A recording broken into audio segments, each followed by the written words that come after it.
Ako'y nangangamba, basta ikaw ang kasama, panatag na.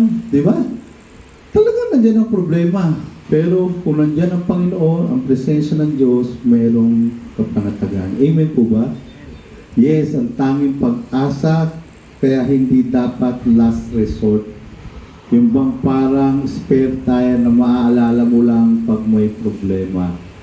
Throughout your life, dapat alam mo kung sino ang kailangan mo. Kung sino ang makatutulong sa iyo. Kaya nga sa 1 Thessalonians 5:17, pray without ceasing. Hindi lang tinutukoy doon yung pray ka ng pray. Tinutukoy yun sa lahat ng sitwasyon, sa lahat ng pagkakataon, God conscious ka. Uy, may mabuting nangyari, thank you Lord, alam ko, ikaw yan. Kung may pangit na nangyari, Lord, kailangan kita. Lord, gagawin ko to, hindi ko alam ang gagawin ko. Diyos pa rin ang nasa isip mo. So, dapat hindi natin nakakalimutan ang Diyos. Gusto rin sabihin ito na lagi nating naaalala ang Diyos. Kahit nagluluto, nagtatrabaho, nagtutur, umaawit, nagpaplano, anumang nagdidesisyon ka, puro Lord, Lord, Lord, Lord, tulungan mo ako. Huwag nating kalilimutan, nandyan lang ang Diyos. Yung po bang laging nakadepende tayo sa Diyos at lagi nating consider kung ito ba ay kalooban ng Diyos o makalulugod sa Diyos. By the way, meron pong hidden will at revealed will. Ano ibig sabihin nun? Pag sinabing hidden will, hindi direktang nakasulat sa Bible. For example, kurso mo, hindi nakasulat sa Bible yan. Sino yung mapapakasawa mo? Hindi. Ano yung dapat na trabaho mo? Hindi. Yung lilipat ka ng tirahan? Hindi. So, pinagpepayan. Pero merong mga revealed will. Malinaw na nakasulat sa Bible. Hindi mo na tatanungin, Lord, kalooban mo ba to? Kung lagi mo siyang naaalala, lagi mo rin naaalala kung ano yung sinasabi sa Bible, yung nabasa mo dyan, yung pinipreach ni pastor, lagi mo naaalala dyan. For example, Matthew 6:33, tatanungin pa ba, unahin mo pa ba ang Diyos at ang kanyang katwiran? Hindi mo na itatanong yan, malinaw na yan, unahin mo siya. Yung Malakay 3:10, balikan ikaw po. Tatanong mo po ba, Lord, kalooban ba, balikan ikaw po? Nakasulat na nga di ba? Alalahanin mo na lang, huwag mong kakalimutan. Yung sa Hebrews 13:17, magpasakop, sumunod sa pastor. Lord, susunod ba ako magpapasakop sa pastor? Huwag mo nang tanungin. Nakasulat sa Bible yan Yung huwag lumiban sa pagsamba, Hebrews 10:25, huwag yung kaliligtaan ng pagtitipon. Huwag mong tanungin kung kalooban bang sumamba ka o hindi. Tiyak kalooban. Mainit pastor. Kalooban pa rin. Kasi ang pagsamba hindi lang nasa aircon. Diba? Pag nakita niyang sincere ka kahit mainit, kaya niyang magbigay ng sambahang aircon. Ano po ba? Yun nga minsan kahit gawin pa ng Diyos na aircon pag ayaw talagang sumamba, hindi pa rin sasamba. Kaya nga nasa puso yan, wala sa sitwasyon. So si Job po sa anumang sitwasyon, di nalilimutan ang Diyos at di nakakalimot sa Diyos. Pastor, ano yung di nalilimutan, nakakalimot? Sa di nalilimutan, lagi niyang nasa isipan ang mapaglingkuran at malugod ang Diyos sa lahat ng sitwasyon. Ano na, pastor, yung di nakakalimot? Lagi niyang ginagawa ang obligasyon niya sa Diyos. Pagsamba, paghandog, paglingkod. Again, nang mawala ang lahat kay Job, Job remember the goodness of God, even he lost everything. Amen po ba? And last but not the least, Job lost his all but he still worshiped God. Job lost his all but still he remembered God. Job lost his all but he trusted God. In all this, Job sin not, hindi siya nagkasala, no charge God foolishly, o inari mangmangmang ang Diyos o nagkamali ang Diyos. Sabi sa special number kanina ng mga youth, tila kay daling magpasalamat sa Diyos sa mga pagpapalang lagi niyang kaloob. Ngunit kung may dusa at kalungkutan, Tila ba kay hirap ang siya'y pasalamatan. Di ba? Madali pag-blessing. Pero paano kung mawala ang lahat? Kung may nangyaring hindi mo gusto, kung may nangyaring hindi mo inaasahan, mahirap magpasalamat. Yes, malalaman mo talaga ang tunay na nagtitiwala sa Diyos sa mga panahon ng pagsubok. Amen po ba? Diba? Nalala ko yun, naikwento ko yata yung tungkol doon sa bagong kasal. Para makauwi sila sa kanila, kailangan niya sumakay ng bangka. Ang problema, inabot sila ng malakas na bagyo sa dagat. So natakot yung babae. Kaya ang ginawa ng lalaking mananampalataya, tumuha siya ng espada at itinutok niya sa kanyang asawa. Sabi niya, natatakot ka ba? Sabi ng asawang babae, siyempre hindi. Bakit di ka natatakot? Kasi ikaw may hawak ng sandata, mahal mo ko, hindi mo ako gagawa ng masama. Hindi mo papintulutang masaktan ako ng espada na yan. So sabi ng mananampalatayang lalaki, yung may hawak ng bagyo, kaya ang Diyos natin na nagmamahal sa atin. Bagamat pinayagan niya ang bagyo, hindi niya papayagan na may masamang mangyari sa atin. So minsan, pag nawala ang lahat o may nangyaring pangit, dapat buo pa rin ang tiwala natin na ang Diyos ang may control at ang dulo noon magwawakas sa ikabubuti pa rin natin o ikabubuti ng mga taong nakapaligid sa atin. Amen po ba? So sabi gano'n, yes, kailangan ng matinding pagtitiwala sa Diyos para maging payapa sa katotohanan siya pa rin ang may control ng lahat ng bagay. Maaaring hindi natin alam ang bukas, ngunit alam naman natin kung sino ang may tangan ng bukas. In verse 22, sa lahat ng ito, hindi nagkasala si Job na inarimang mangmang ang Diyos. In other words, hindi siya nagdamdam sa Diyos, hindi siya nagduda sa desisyon ng Diyos, hindi niya kunestyon ng Diyos. Payag at tiwala siya kahit ano ang gawin ng Diyos sapagkat buo ang tiwala niya sa Diyos. Amen po ba? Iba kasi yung kilala mo lang Diyos at nagtitiwala ka sa Diyos. Alam niyo na siguro yung kwento ng isang serpero na magaling siya mamisikleta sa isang lubid papunta sa kabilaan. So, lahat ng tao, confident sila na kaya niyang tumawid. So, tumawid siya, palakpakan ng lahat ng tao. Kaya lang gusto niyang gumawa ng kakaibang palabas.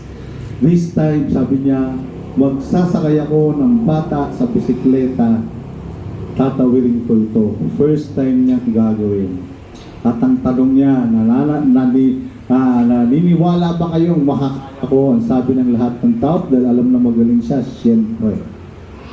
Yes, kaya mo yan! Tuwan-tuwa sila. At nagsisiguan sila, sige na! Okay? Sino dito ang may anak siyang isasakay ko? Si Jacob. Ayan. Isasakay sa napakataas, walang net. Pagka na out of balance, pareho patay ang anak mo at yung serpero. Payag ka ate? Hindi. At walang pumayag doon. Pero all of a sudden, mayroong isang bata. Ako po! To make the story short, syempre nakaya niyang itawid at pabalik yung bata. Then may nagtanong doon sa bata, Ato, bakit napakatapang mo? Pumayag ka, sabi ng bata. Kasi po yung serpero, tatay ko. Ang tatay ko, mahal ko. At hindi niya gagawin na isang bagay na mapapahamak ko. Ganon katindi ang tiwala niya sa kanyang tatay. Ang tanong, kumusta ba ang pagtitiwala mo sa tatay natin sa langit? Pag may nangyari ba, pagdududahan mo yung kanyang pagmamahal, pagdududahan mo yung kanyang kapangyarihan. So, sana po, kung mawala ang lahat sa atin, sasamba pa rin tayo. Kung mawala ang lahat sa atin, sabi gano'n, ay hindi natin siya makakalimutan. Kung mawala ang lahat sa atin, yung tiwala natin lubos. Alam niyo naman yung kwento, di ba, yung tatlong magkaibigan?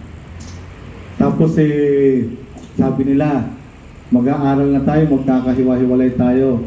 After 10 years, magkikita tayo dito sa burol na ito. Diba?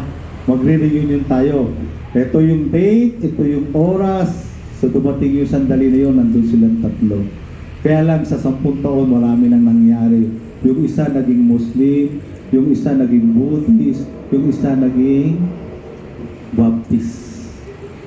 So nagtipon-tipon sila, kwentuhan sila. At kumustahan. Tapos sa dulo, nalaman nila yung isa ay Buddhist na, yung isa ay Muslim na, yung isa ay Baptist na. So nauwi sila sa gusto na dahil mahal nila ang lahat at naniniwala sila sa pananampalataya nila. Sabi nila, sabi ng Buddhist, para malaman natin kung sino ang totoong Diyos, kung sino ang tunay na pananampalataya, talon tayo dito sa bangin na to. At kung sino ang mabuhay, yun yung totoong Diyos at totoong pananampalataya. So dahil mautak ang Baptist, sabi niya, sa Muslim, mauna ka na. So siyempre, nauna yung Muslim.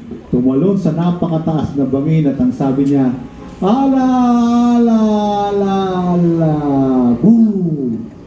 Patay. Siyempre, mautak pa rin yung Baptist. Sabi niya, Buddhist, pumangalawa ka na. Tumalo ng Buddhist at tanggaling ng Buddhist. Sabi, Buddha, Buddha, Buddha, Buddha, Buddha, Buddha, Buddha. Diba, magaling sila sa yoga. Nakalutang. Buddha, Buddha. Wala nang magawa yung Baptist. So siya na, pagtalon niya, Jesus, Hallelujah, praise the Lord. Eh, palapit na. Basta mamamatay na siya, biglang, Buddha, Buddha, Buddha, Buddha, Buddha, Buddha, Buddha. Naligtas siya. Pero, tinatwanan niya ang kanyang pananampalataya. Nakakatawa, pero minsan ganun tayo. Sa panahon ng pagsubok natin, nakalimutan natin, mayroong Diyos na dapat natin pagtiwalaan. Pansinin niyo po, last month, ang team natin, His life for mine, my life for Christ. Gustong bigay ng Diyos ang diin na dapat mabuhay tayo kay Kristo. Manalig tayo. Pansinin niyo po, yung unang kanta natin, Are You Able? Kaya mo bang gawin yung bagay na to para sa'yo? Yung pangalawang tanong natin, kanta natin, binigay ko sa iyo ang buhay ko, I gave my life, kaya mo bang bigay yung buhay sa akin? Yung pangatlong kanta natin, God wants you to sing. Gusto niyang kumanta, hindi lang pag may blessing. Gusto niyang kumanta tayo kahit sa kabila ng pagsubok. Tapos kinanta ng young people, madaling magpasalamat pag may blessing, mahirap pag wala ng blessing. Kung napansin niyo po yung team natin, ang sabi, What shall I render unto my Lord for all His benefits toward me? Ano yung pwede ko ibigay sa Diyos sa lahat ng ginawa niya sa akin? In the case of Job, kahit anong mangyari, sasambahin niya ito. In the case of Job, kahit anong mangyari, hindi tayo makakalimutan na mahal siya ng Diyos at laging may control ang Diyos. At kahit anong mangyari, sabi ganoon, pagtitiwala pa rin ako sa Diyos. May I request everybody to please bow your head and close your eyes. What if nagkaroon ka ng problema? What if nagkaroon ka ng karamdaman? What if nagkaroon ka ng pangangailangan? Sasambahin mo pa rin ba ang Diyos sa kabila ng may hadlang? Maaalala mo pa rin ba na mabuti ang Diyos at siya yung tangi mong pag-asa? At magtitiwala ka pa rin ba sa Diyos? As you bow your head and close your eyes, why not pray to God, Lord, help me to level up my faith. Help me, O Lord, na no matter what will happen, mawala man ang lahat, sasambahin kita. Kahit anong hadlang, hindi ako absent sa pananambahan. Mawala man ang lahat, hindi ko kalilimutan, mahal mo ko at ikaw ang tanging pag-asa ko. Sa iyo pa rin ako magtitiwala. And lastly, hindi kita pagdududahan, sa iyo pa rin ako aasa. Come on, you pray to God. Ano ba ang sitwasyon mo? Pina-firm ng Panginoon na hindi lang siya willing, kundi able siyang tulungan ka. You pray to God. Then I will pray. Dear Lord, Heavenly Father, thank you, Lord, for that wonderful message. Truly indeed, yung naranasan ni Hope, wala sa kalingkingan yung mga nararanasan namin. But still, gaano mang kabigatan dinanas ni Hope, he chose to worship you. He chose to remember you. And he chose to trust you. Help us, O Lord, sing what will happen, no matter what, kung anong mawala. Pipiliin namin sambahin ka kahit may hadlang. Alalahanin, kayo ang nasa tono, kayo ang makakatulong, kayo ang mabuti. At wala kami ipagpagtitiwalaan kundi kayo. In Jesus' name, this we pray. Amen and amen. Tayo po tayong lahat. Awitin po na.